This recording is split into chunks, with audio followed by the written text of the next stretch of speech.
한국직업방송과 연합뉴스TV가 함께 만드는 취업 전문 뉴스 투데이 고용플러스입니다. 문재인 정부의 첫 예산안에서 일자리와 교육 예산은 모두 두 자릿수로 늘어나는데요. 어떤 사업에 얼마나 투자하는지 신세롬 기자가 보도합니다. 새 정부 출범 첫 업무 지시였던 일자리가 내년 예산안에서도 중심이 됐습니다. 민간과 공공일자리를 확대하고 일자리 질을 높이기 위해 고용 노동에만 30% 넘는 증액이 이루어졌습니다. 무엇보다 청년과 여성, 신중년 등 대상별 맞춤형 일자리 대책이 추진됩니다. 청년구직 수당 대상자를 2배 이상 확대, 중소기업 채용 지원도 7배에 이르는 2만 명 규모로 늘리고 여성을 위해서는 출산 휴가급여 인상, 아빠 육아휴직 보너스제 인상 등이 시행됩니다. 최저임금 인상에 따른 인건비 지원과 비정규직 차별 개선 등을 지원하는 한편 산업재해 예방과 보상도 강화할 계획입니다. 유아에서 대학까지 인재 양성을 위한 예산도 기존 증가율을 훌쩍 뛰어넘는 10%대로 중점 투자 대상입니다. 늘어난 재원의 대부분은 누리과정 전액 국고에 배정되며 대학 등록금 부담을 낮추고 거점 국립대를 육성하는 사업도 적극 추진됩니다. 미세먼지를 줄이고 제2의 가습기 사태, 대형 버스 사고가 발생하지 않도록 하는 안전 예산도 마련됐습니다. 노후 경유차와 화물차 조기 폐차와 동시에 친환경차를 보급해 미세먼지를 적극 줄이고 버스, 화물차 등의 첨단 안전장치를 장착해 대형 사고를 방지할 계획입니다. 가습기 특별구제 개정에는 정부가 100억 원을 예비비로 신규 출연하고 재발을 막기 위한 시설 구축도 이뤄집니다. 연합뉴스TV 신세롬입니다. 대기업의 2017년 하반기 신입사원 공채 시즌이 시작됐습니다. 올해 대기업 공채의 특징은 지원자 스펙과 신상을 보지 않는 블라인드 채용인데요. 공공기관의 경우 금융공기관의 합동 채용 방식을 확대할 것으로 알려졌습니다. 조성음 기자입니다. 채용 박람회에서 취업 준비생들이 진지한 표정으로 담당자의 설명을 귀 기울여 듣습니다. 정장을 차려입은 남성들은 가방을 메고 부스 사이를 부지런히 오갑니다. 취업 준비생들이 기다려온 대기업의 하반기 신입사원 공채 시즌이 시작됐습니다. 삼성이 다음 달 초 하반기 대졸 신입사원 공채를 실시하고 포스코그룹은 내일, 현대자동차는 모레부터 지원서를 접수하는 것으로 알려졌습니다. 올해 대기업 공채의 특징은 지원자의 스펙과 신상을 보지 않는 블라인드 채용입니다. 현대차는 자체 블라인드 채용 프로그램인 힌트를 10월 도입하기로 결정했고 기아차도 지원자의 신상과 학력 등을 보지 않고 면접을 진행하기로 했습니다. 다른 대기업들도 스펙 경쟁을 막기 위해 지원서에서 사진이나 주소, 수상, 활동 내역 등의 항목을 삭제하거나 축소하기로 했습니다. 공공기관은 유사기관별로 채용시험을 한날에 열어 직원을 선발하는 합동 채용 방식 확대를 검토 중입니다. 이른바 금융공기업의 A매치데이를 전체 공공기관으로 확대하겠다는 겁니다. 기획재정부는 중복 합격자가 발생하면서 예정했던 채용 인원을 확보하지 못하는 기관이 생기는 일을 방지하는 취지라고 설명했습니다. 관계자는 합동 채용 방식 시행 여부에 관해 다음 주 구체적인 채용 일정을 확정해 공개하기로 했습니다. 연합뉴스TV 조성흠입니다.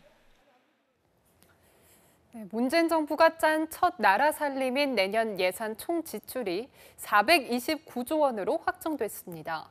복지와 일자리 확대를 위해 재정정책 방향을 큰 정부로 선회하면서 9년 만에 가장 큰 폭으로 늘어난 겁니다. 그만큼 세금 부담도 늘어납니다. 김종수 기자입니다. 내년 정부 총 지출은 429조 원. 추가 경정 예산을 빼면 올해보다 7.1% 늘어납니다. 금융위기에 대처해야 했던 2009년 이후 최고 증가율이고 물가를 고려하지 않은 내년 성장률 전망을 크게 웃돕니다. 성장의 발목을 잡는 양극화 같은 경제 사회 구조를 바꾸겠다는 문재인 정부 국정 과제에 재정을 대거 활용하는 겁니다. 일자리와 분배, 성장의 선순환 구조를 구축하기 위해 재정의 적극적, 선도적 역할이 필요할 때입니다. 최저임금 인상, 건강보험 확대 같은 정책 과제에 들도는 26조 원. 총 예산도 늘었지만 이를 위해 SOC 건설 등 다른 사업에서 11조 5천억 원을 깎았습니다. 국민 부담도 늘어납니다. 정부 세입은 447조 원으로 7.9% 늘지만 세입 60%인 국세가 11% 증가합니다. 소득세수가 73조 원, 법인세와 부가세가 각각 63조 원, 67조 원씩인데 GDP 중 조세 비중이 역대 최고가 예상됩니다. 지출이 늘면 걱정되는 것은 나랏빚입니다. 2021년까지 재정 수입은 평균 5.5%씩 늘지만 지출은 평균 5.8%씩 늘어 나랏빚은 문재인 정부 말 GDP 40%를 넘게 되는데 정부는 감당 가능하다고 말합니다. 그 건전성 면에서 내년에 오히려 조금 좋아지고 그 이후로는 조금 현상 유지하다가 그 이후에 조금 재정 건전성이 조금 저하되는 모습을 보여도 충분히 가능하다고 생각을 하고 있습니다. 구조적 문제를 풀려면 재정 동원은 필요합니다. 그만큼 새는 돈은 막고 사업은 꼼꼼히 따져야 할 필요성도 커졌습니다. 연합뉴스TV 김종수입니다. 정부가 유사한 기관별로 같은 날에 채용 시험을 치르는 방안을 검토하고 나섰습니다. 기획재정부는 관계부처와 공공기관과 협의해서 공공기관 합동 채용 방안을 검토 중이라며 기관별 채용 일정, 규모 등 구체적인 내용은 아직 결정된 바가 없다고 밝혔습니다. 기재부는 공공기관에 채용된 수험생이 다른 곳에 중복 합격한 뒤 이직하더라도 추가로 합격자를 선발할 수 없어 해당 기관에서는 채용 인원을 확보할 수 없는 데다 탈락한 수험생도 취업 기회를 놓치면서 손해를 보고 있다고 설명했습니다. 김현미 국토교통부 장관이 정부 세종청사에서 열린 공공기관장 회의에서 공공기관의 일자리 창출과 공공성 강화를 당부했습니다. 김 장관은 청년 일자리와 일자리 양극화 문제를 언급하며 공공기관이 일자리 창출을 위한 운영 방안과 정책 추진 방향을 설정해달라고 밝혔습니다. 또 국민들이 안심할 수 있는 주거 환경 조성과 도로, 철도 등 교통 서비스의 공공성 강화를 위한 정책들이 차질 없이 추진될 것을 주문했습니다. 회의에는 한국토지주택공사와 인천국제공항공사 등 14개 산하 공공기관장이 참석했습니다. 내년 예산안의 분야별 재원 배분을 살펴보면 문재인 정부의 정책 방향이 보입니다. 사회 간접 자본 SOC 사업을 줄여 복지와 교육 부문에 힘을 실어줬는데요. 또 북핵 위협 속에 국방 분야도 9년 만에 최대 증가폭을 보였습니다. 박진영 기자입니다. 문재인 정부는 첫 번째 예산안에서 SOC를 크게 줄여 복지에 힘을 보탰습니다. 전체 예산의 3분의 1이 넘는 146조 원을 보건, 복지, 노동에 배정했는데 올해보다 12.9%나 늘어 사상 최대 증가율을 보였습니다. 일자리 부문에 투입되는 19조 2천억 원은 공공일자리 확대 등에 사용됩니다. 올해 추경에서 공무원 2,000명을 늘린 데 이어 내년에도 군, 경찰, 소방, 복지 공무원 3만 명을 충원합니다. 5년간 공공부문 일자리 17만 개 증원의 시작인 셈입니다. 교육 예산도 두 자릿수 증가를 보였습니다. 특히 누리과정에 대한 국가 책임을 강화하는 차원에서 지방교육재정 교부금을 많이 할당했습니다. 사업 내 구조조정과 신규 사업 최소화로 SOC 사업은 눈에 띄게 줄었습니다.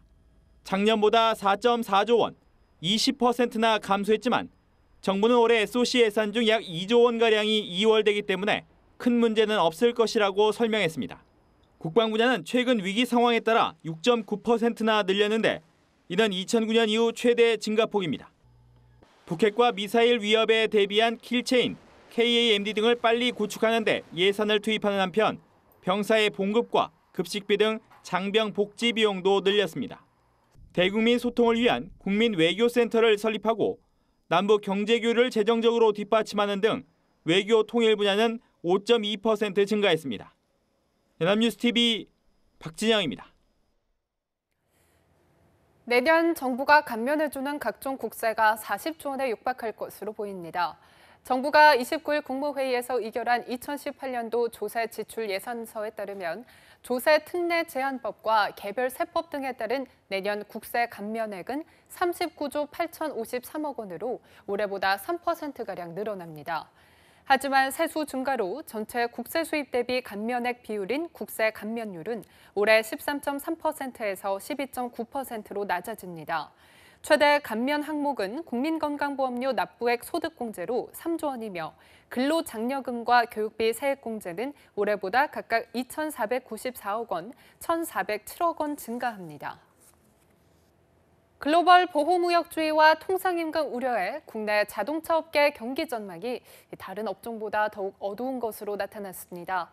한국경제연구원이 600대 기업을 대상으로 한 기업 경기 실사지수 BSI 조사 결과에 따르면 자동차 관련 업종의 9월 전망치는 77.6을 기록해 기준선 100을 한참 밑돌았습니다. 600대 기업 전체 9월 BSI도 94.4를 기록해 16개월 연속 기준선인 100에 미치지 못했습니다.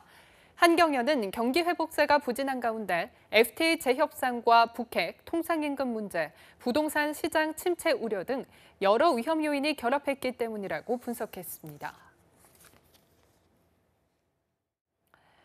성면 피해를 보고 환경성 피해 구제를 받은 악성 중피종 환자의 40%는 생활 환경이 아니라 직업적 노출로 발병했다는 조사 결과가 나왔습니다. 환경보건시민센터는 순천향대 천안병원 성면환경보건센터가 환경성 성면 피해 구제법에 따라 구제를 받은 악성 중피종 환자 411명을 대상으로 조사를 벌인 결과 40%가 넘는 171명에게서 직업적 성면 노출이 있었다고 밝혔습니다. 센터는 환경성 성면 피해 구제법에 따른 구제 대상자 가운데 상당수가 직업적 성면 노출이 있었다는 결과는 산재 인정이 어려워서 상대적으로 인정이 쉬운 환경성 구제를 신청했기 때문이라고 지적했습니다.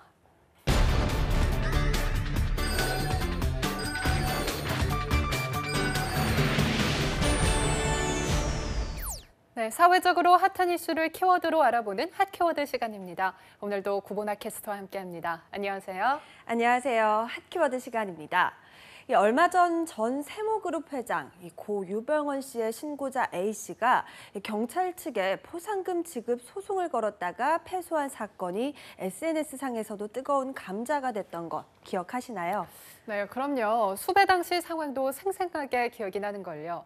고 유 회장의 신고 보상금이 무려 5억 원이나 돼서 그가 있을 법한 곳마다 현상금 사냥꾼이 모이기까지 했었는데, 그런데 얼마 뒤 A씨의 밭에서 고 유 회장의 시신이 발견됐다는 기사가 났는데 이렇게 신고까지 하면서 언론에 인터뷰를 하기도 했는데 왜 포상금을 받지 못한 거죠? 네, 이 A씨의 경우는요, 고 유 회장의 사체를 신원을 알 수 없는 변사자로 경찰에 신고했기 때문인데요. 이 경우 수배자의 정확한 신원을 파악하지 못한 채 신고를 했기 때문에 포상금을 받을 수 없다는 재판 결과가 나온 겁니다. 네, 그렇군요. 신고자에게는 좀 안타깝지만 법원의 해석도 일리가 있는데요.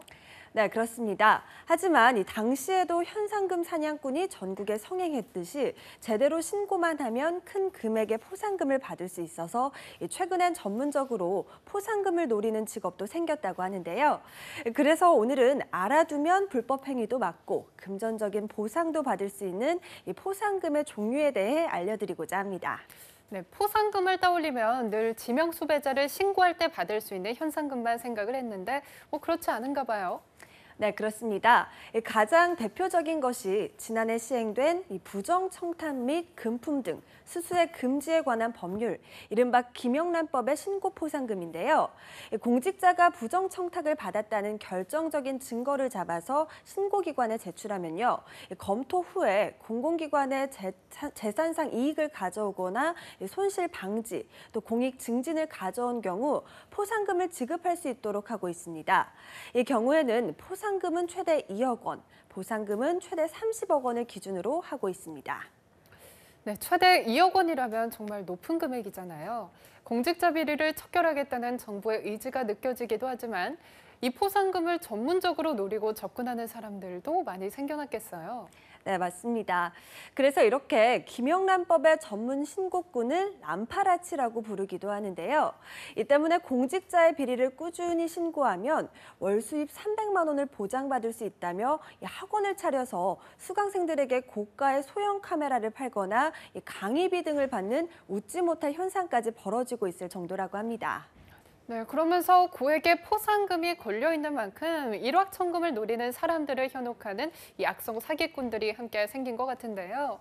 하지만 선의의 목적을 가지고 신고할 수만 있다면 공직자 비리도 어느 정도 사라질 수 있을 것 같은데 말이죠. 네, 그렇습니다. 하지만 이 포상금 제도는 공직자뿐만 아니라 일반 사람이 위법 행위를 했을 경우에도 실시가 되고 있는데요. 가장 흔히 볼 수 있는 것이 바로 자동차 불법 운행자 신고 포상금입니다. 전국 시군구에서는 건전한 자동차 문화 정착을 위해서 자동차 관리법 위반 행위 신고 포상금 제도를 계속 시행 중인데요. 이 미등록 자동차를 운행하거나 소유권 이전 등록을 신청하지 않은 경우 또는 이 자동차 소유자의 동의 없이 운행을 하거나 불법 정비 등을 했을 경우 신고가 가능합니다. 이러한 위반 행위를 발견하면 사진이나 증빙 자료를 챙겨서 구청에 제출을 하면 되는데요. 최종 확정 판결에 따라서 월 100만 원, 연 1,000만 원 이내에서 한 건당 10만 원에서 30만 원의 포상금을 지급합니다. 단 허위 신고를 하거나 부정한 방법으로 신고를 하면 수령한 포상금은 즉시 환수 조치가 되죠. 일반인들의 위법 행위에도 상당히 높은 포상금을 받을 수가 있네요. 몇 년 전에 신호 위반을 하는 차량들만 잡는 카파라치가 성행한 바가 있는데 포상금의 액수가 상당히 높아서 전문 현상금까지 생기게 되는 거군요. 네, 맞습니다. 그런데 이 자동차뿐만 아니라 쓰레기를 무단으로 버렸을 때도 이를 신고해서 포상금을 받을 수가 있는데요. 고속도로에 쓰레기를 무단으로 버리는 행위를 신고하면요, 최대 20만 원의 포상금을 받을 수가 있습니다. 한국도로공사는 올해 4월부터 고속도로 본선, 비탈면, 나들목 램프, 또 졸음 쉼터 등의 쓰레기를 무단으로 버리는 행위를 신고하는 사람에게는요, 위반 행위에 따라서 과태료의 20%에 해당하는 포상금, 그러니까 최고 20만 원을 포상금으로 주고 있습니다. 쓰레기를 무단 투기한 운전자의 차량 번호를 식별할 수 있는 사진이나 영상, 그리고 무단 투기를 촬영한 영상을 함께 첨부한 뒤에 한국도로공사 콜센터에 신고를 하면 되는데요. 단 담배꽁초를 버리는 건 신고 포상 대상에서 제외가 됩니다. 네, 사실 고속도로에 쓰레기를 함부로 버리는 사람들이 많았잖아요. 문제는 고속도로가 대부분 산과 강이 가깝게 위치해 있어서 자연이 훼손되는 경우가 많았었는데 이렇게 포상금 제도를 운영한다면 앞으로는 쓰레기를 버리는 사람이 많이 줄어들 수 있을 것 같은데요. 네, 저도 그렇게 되기를 희망합니다. 그런데 이렇게 쓰레기를 버렸을 때 신고한 뒤 포상금을 받을 수 있는 장소는 일반 길거리에서도 해당이 됩니다. 이 쓰레기를 길거리에 버리거나 차량이나 손수레 등을 이용해서 쓰레기를 버리는 행위는 전국 자치구의 신고 대상인데요. 이 위법 행위를 하는 사진이나 영상을 찍어서 주민센터에 신고를 하면 결과에 따라서 포상금을 차등 지급합니다. 이 포상금 규모는 자치구별로 조금씩 다르지만 보통 과태료 금액인 5만 원에서 100만 원에서의 20%에 상응하는 포상금을 신고자에게 지급하거나 건당 3만 원에서 5만 원의 포상금을 지급하는 형태로 이뤄집니다. 단 무분별한 신고에 따른 부작용을 방지하기 위해서 1인당 연간 지급 한도를 50만 원 내외로 제한하는 곳들이 많으니까요. 참고하시기 바랍니다. 네, 길거리를 오가다 무심코 쓰레기를 버리는 사람들이 모두 신고 대상이라는 걸 전혀 몰랐네요. 이 무분별한 신고로 포상금이 악용되는 건 문제겠지만 이렇게라도 길거리가 깨끗해질 수가 있다면 포상금 제도가 긍정적인 방향으로 운영될 수 있을 것 같습니다. 네, 맞습니다. 이 외에도 선의로 포상금을 받을 수 있는 경우도 있는데요. 바로 승인받지 않은 게임물을 불법으로 올려서 운영 중인 사설 서버를 신고하는 겁니다. 이 경우에는 포상금은 15만 원인데요. 불법 사설 서버의 이용 화면이나 다운로드 화면, 또 운영자가 판매하는 아이템 및 개인머니, 또 불법 사설 서버 제공자를 특정할 수 있는 휴대폰이나 계좌번호 등을 취합해서 이 동영상 또는 그림 파일을 캡처해서 게임물 관리위원회에 신고를 하면 됩니다. 이렇게 해서 지난 2011년부터 포상금 제도를 운영하면서 신고된 접수만 3,496건, 포상금도 총 2억 4천여만 원이 지급됐을 정도라고 하니까요. 선의의 신고를 할 때 금전적인 보상까지 받을 수 있는 이 포상금 제도에 대해서 꼭 한번 알아보시기 바랍니다. 네, 사실 위법 행위는 법의 사각지대에서 은밀하게 이루어지는 경우가 많았잖아요. 이 같은 위법 행위를 막기 위한 신고가 활성화되고 또 신고자에 대한 정당한 보상이 지급돼서 보다 올바른 사회가 만들어지기를 희망해 보겠습니다. 지금까지 핫키워드 구본아 캐스터와 함께했습니다. 고맙습니다. 고맙습니다. 투데이 고용플러스 오늘 준비한 소식은 여기까지입니다. 함께해 주신 여러분 고맙습니다.